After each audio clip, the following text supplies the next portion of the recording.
സുഹൃത്തുക്കളെ നമസ്കാരം. ഇത് അങ്ങാടിപ്പുറം പഞ്ചായത്തിന്റെ ശ്മശാനാണ്.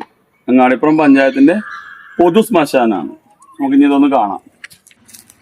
ഇതാണ് അടിപൊളി ഒരു ജനറേറ്റർ, ലക്ഷങ്ങൾ മുടക്കിയിട്ട് വാങ്ങിയതാണ്. കണ്ടോ, അതിന്റെ മുകളില് പ്ലാസ്റ്റിക് വേസ്റ്റ് സാധനങ്ങൾ വേസ്റ്റ് വെച്ചിട്ടാണ്. നല്ലൊരു ജനറേറ്റർ, ലക്ഷങ്ങൾ മുടക്കിയിട്ട്. ഗ്യാസ് സിലിണ്ടർ ഉണ്ടോ, 2, 4, 6, 8, 10, 12, 14, 16, 18, 20, 22, 24 കുറ്റി ഗ്യാസ്. അടിപൊളി ക്രമറ്റോറിയം കണ്ടോ, ആധുനിക രീതിയിൽ ദഹിപ്പിക്കാൻ പറ്റുന്ന നല്ലൊരു ക്രമറ്റോറിയാണ് ഇത് കേട്ടോ. അതിന്റെ അടപ്പൊക്കെ ആരെടുത്തുകൊണ്ട് മുകളിലേക്കൊക്കെ ഇരിക്കുന്നുണ്ട്. ബാക്കിയുള്ള കാര്യങ്ങളൊക്കെയാണ് അത്യാധുനിക രീതിയിൽ ശവം ദഹിപ്പിക്കാൻ പറ്റുന്നതാണ്. അടിപൊളി ബാത്റൂം കണ്ടോ. നമ്മൾ അയ്യൂർമഠത്തിൽ പോയാലും കൂടി ഇത്രയും നല്ലൊരു ബാത്റൂം ഇല്ല കണ്ടോ.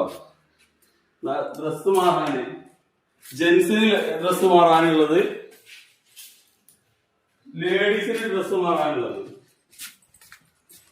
അറ്റാച്ച്ഡ് ഒരു സൗകര്യം ഉണ്ട് ഇവിടെ. ബാത്റൂമാണ്, അത് ഇപ്പോഴും പറയാനില്ല. ഇത്രയും കാര്യങ്ങൾ ഉണ്ടായിട്ടാണ് നമ്മൾ എവിടേക്ക് പോണത്, മറ്റ് ശ്മശാനങ്ങൾ തേടിയിട്ട് നമ്മൾ പോകേണ്ട ഒരു ആവശ്യം. അപ്പൊ മലപ്പുറം ജില്ലയിൽ ഇതൊന്നും സാധ്യമല്ല എന്നുള്ളതാണ് ഇതിന്റെ ഒരു സത്യം. 2 ബോഡി ഒരേ സമയത്ത് ദഹിപ്പിക്കാൻ പറ്റുന്ന 2 ബോഡി ഒരേ സമയത്ത്. ഇവിടെ ഒരു ബോഡി വെക്കാം, ഇവിടെ ഒരു ബോഡി വെക്കാം. ഇതുണ്ടോ, ഇത് എന്തിനു കാണിച്ചു തരുന്നതാണ് ജനത്തിന്. ഞാൻ ഈ പണിയെടുക്കുന്ന ആളാണ്. മൃതദേഹം ദഹിപ്പിക്കുന്ന ഒരു യൂണിറ്റ് ഇപ്പൊ അങ്ങാടിപ്പുറത്ത് തുടങ്ങിയിട്ട് നമ്മൾ ആവശ്യപ്പെട്ടു, ഈ ശ്മശാനം ഞങ്ങൾ നടത്തിക്കോളാം, ഞങ്ങൾക്ക് തരൂ. ഇത് ഇത്രയും സ്ഥലം കണ്ടോ, അങ്ങോട്ട് കണ്ടോ, ആ കാണുന്ന സ്ഥലം കണ്ടോ, ഇത്രയും സ്ഥലം, ഏകദേശം ഒരു 50 സെന്റോളം സ്ഥലം ഉണ്ട്. എല്ലാവിധ സംവിധാനം നമുക്ക് അങ്ങാടിപ്പുറത്ത് ഉണ്ടായിട്ട് നമ്മൾ ആംബുലൻസിന് 5000 രൂപയും 4000 രൂപയും വാടക കൊടുത്തിട്ടും, അല്ലെങ്കിൽ സൗജന്യ സേവനം നടത്തുന്ന ആംബുലൻസുകാരെയും കൊണ്ട് നമുക്ക് എവിടെ പോകണം, ഐവർമഠവും അല്ലെങ്കിൽ ഷൊർണൂരിലേക്കും പോകണം. ഇതാണ് അവിടുത്തെ അവസ്ഥ. ഏത് രാഷ്ട്രീയ പാർട്ടിക്കാരായാലും ഇതിനൊരു വ്യക്തമായിട്ടുള്ള തീരുമാനം ഉണ്ടാക്കുന്നത് വരെ ജനങ്ങളെല്ലാവരും ശബ്ദിക്കണം. അതാണ് എനിക്ക് പറയാനുള്ളത്. എന്റെ പേര് മധു എന്നാണ്, മധു അശ്വാരൂഢൻ, അങ്ങാടിപ്പുറം.